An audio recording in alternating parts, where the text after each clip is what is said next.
Hello everybody and welcome back to artofdino.com and saveearth.us, and this is actually a very good Save Earth video because it is entitled The Duty of the Press, and it is from a paper from January 12th, 1839, The Native American, and it is a very, which makes sense that they'd write from this particular perspective, which is the same perspective that most of you out there I'm sure share with me as well, that the press, the fake news monsters, are not doing their job, and as a matter of fact, they're basically waging war against all of us by misinformation and propaganda, you name it. They are the enemy of the people, like many popularized people have said of late, and if you don't trust the news and you don't follow the news, you end up living a pretty great life, and if you do follow the news, you end up being miserable, paranoid, a wreck, basically, and so it doesn't really pay, but the whole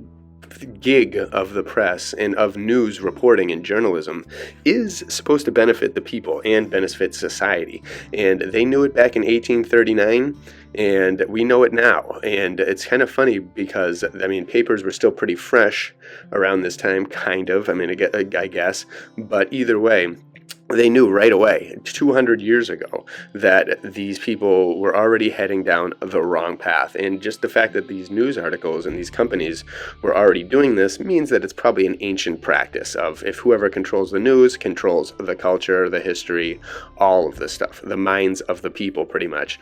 And sadly, we live in a world where people take advantage of that, and they shouldn't, because if they didn't, things would go very smoothly for all of us. And as a matter of them not following their duty of the press, they throw the world into chaos. They make people angry at each other. They divide everyone. They make people go on believing things that nobody should believe.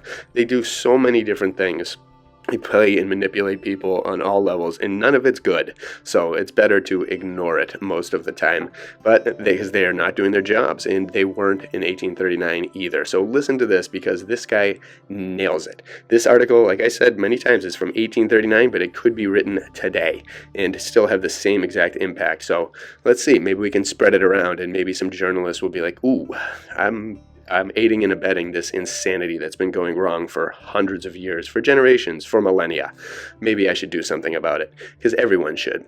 That's why citizen journalists are rising, and hopefully we can take over. But here we go. From the Mobile Examiner, The Duty of the Press. Those who conduct the newspaper press of this country have, at a time like this, very important duties to perform. They stand in a station of great responsibility towards their fellow citizens, and it will depend upon the manner in which they fulfill their obligations, whether they deserve the applause or execration of the public. We are in a time of great party excitement, when men are warmly engaged in pulling down and setting up men, in destroying and rebuilding political systems. Again, this is 1839. It sounds like it's today. Exactly. Assuming what we have no right to question, that both are laboring for the welfare of the people, although they differ as to the means best adapted for the attainment of the end, the duty of the press is most obvious. Its sole business should be a fair and candid discussion of the principles involved in the controversy and of the consequences of those principles upon society. Pretty simple. It should strive neither to lead nor mislead, but merely to enlighten the popular mind, that the ultimate decision of the public may, as much as possible, approximate to the truth. If those who direct the press would for a moment reflect on their position in society, we feel assured that many things which have of late years tended to the degradation of newspapers until they have become the mere vehicles of personal abuse and unmeaning slang would be at once repudiated, and their sheets, instead of meriting thorough contempt, which they now receive from all parties, would rise at once into respect and be really what they ought always to have been, the best possible means of conveying instruction to the people. Boom. How can you nail anything better? I wish someone would cover this in a massive area today and spread it around to all the journalists. This should almost be the creed that journalists have to follow. It continues, editors of newspapers are, or ought to be, intelligent, honorable gentlemen, and their own self-respect should preserve them from many of those abuses of their position which have so unfortunately become so common. To any man of sense, a temperate and well-written disquisition upon those subjects interesting to the people, even though it oppose his own opinions, is far more pleasing and satisfactory than abuse, misrepresentation, or quibbling can be, although the design should be to promote his own party views. And unless editors forever disclaim all title to the respect of the respectability, for the purpose of securing the applause of the ignorant and vicious, who form the noisiest portion of every party, it seems to us that they should, in general, seriously think of changing their course. But admitting that the great body of them are utterly destitute of any other ambition than to secure a party triumph, they do not now use the most proper means to effect this purpose. Bingo. The people of this country are essentially intelligent. If they are led astray for a time by unmeaning clamor or gross misrepresentations, they will in the end discover the fraud and punish the perpetrator. We better. No party can long triumph unless its political tenets are clearly understood and honorably appreciated by the people. So hopefully the Democrats are gone. By a great and combined effort, delusions are spread for a time and may answer the temporary purpose of pitiful ambition, but they cannot last long. The reaction is certain. Quote, "Truth crushed to earth will rise again. The eternal years of God are hers. And when she does rise after a temporary prostration, woe unto those that have assailed her." Ha ha ha ha. That better be. I hope that's where we're at now. Even mere party spirit, therefore, if directed by common sense, should lead the conductors of the newspaper press to discuss principles rather than attack men, and to enlighten the public mind instead of laboring to increase the number of their partisans, right or wrong.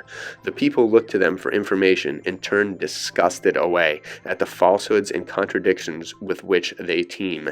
For reason, they give us pure right verbosity. For fact, they treat us to fiction. And for a fair description of public men and measures, the foulest abuse and grossest misrepresentation. Trump. The thing needs reform. Speedy, thorough reform, or both newspapers and their conductors will be excluded from society. It is the duty of the respectable portion of the profession to look to it and see whether some remedy may not be found.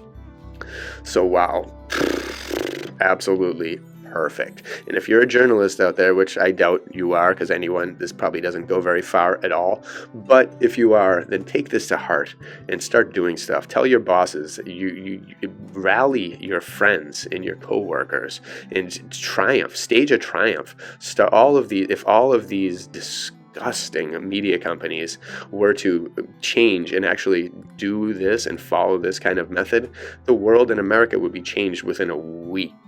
If all of these nonsense stories, now that we have AI creating them by massive amounts, if all of these things were to disappear and truth were to prevail and people were to actually have a genuine heart in the journalism business, then everything again would change.